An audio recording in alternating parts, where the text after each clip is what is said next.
Copyright, Fair Use, and the Creative Commons. What is all the fuss about? By Paul Kretschmer. First, let me say I am not a copyright lawyer, nor do I play one on TV. I found there are many uninformed and misinformed people when it comes to copyright and fair use. In a moment, we will review some of the copyright and fair use basics, and then we will explore the Creative Commons and its relationship to these areas. Copyright refers to the rights afforded to the owner of a work. The U.S. Copyright Office says one of the rights is the right to reproduce or to authorize others to reproduce the work in copies or phonorecords. Okay, right there you can see how ancient this law is. Phonorecords? Seriously, my autocorrect doesn't even recognize phonorecords as a word.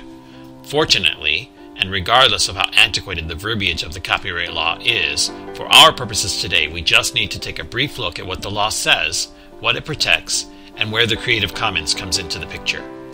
Copyright, according to the U.S. Copyright Office, is a form of protection derived from the Constitution and granted by law protecting published and unpublished works. It's an intellectual property law and protects a variety of works.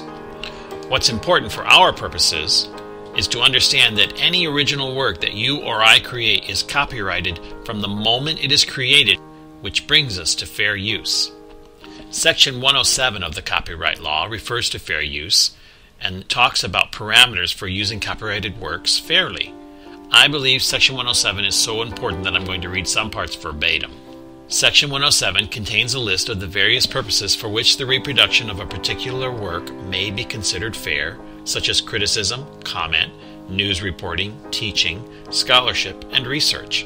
Section 107 also sets out 4 factors to be considered in determining whether or not a particular use is fair.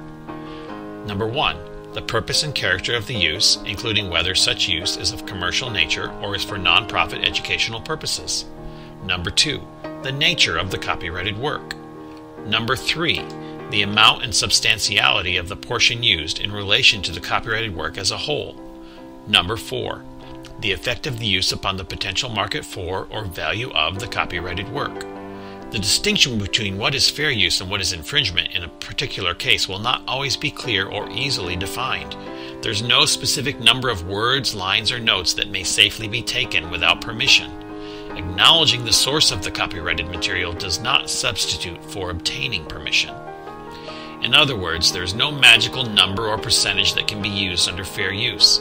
To quote the copyright website again, the safest course is to get permission from the copyright owner. Since obtaining permission is difficult if not impossible, let's move on to the Creative Commons. The goal of the Creative Commons is to help people share by granting rights in spite of the inherent copyright that exists. As their mission statement tells us, their goal is to help individuals share their knowledge and creativity with the world. The folks at the Creative Commons believe copyright can be too restrictive sometimes, and they've created licenses for those of us who want to share our work. Inside the Creative Commons, you'll find links to clip art, music, photos, and more. You can easily create licenses to share your own work as well. You don't have to sign up or be a member. There's a whole section on marking your work with a Creative Commons license. But all you really need to do is answer a few simple questions on their license chooser, and you're on your way. They even give you the text and image for your license as well as the HTML code to embed it in your web projects. Here are some terms to know before examining Creative Commons licenses. Attribution. Attribution means others can copy, distribute, perform, and remix your work if they credit your name. Share alike.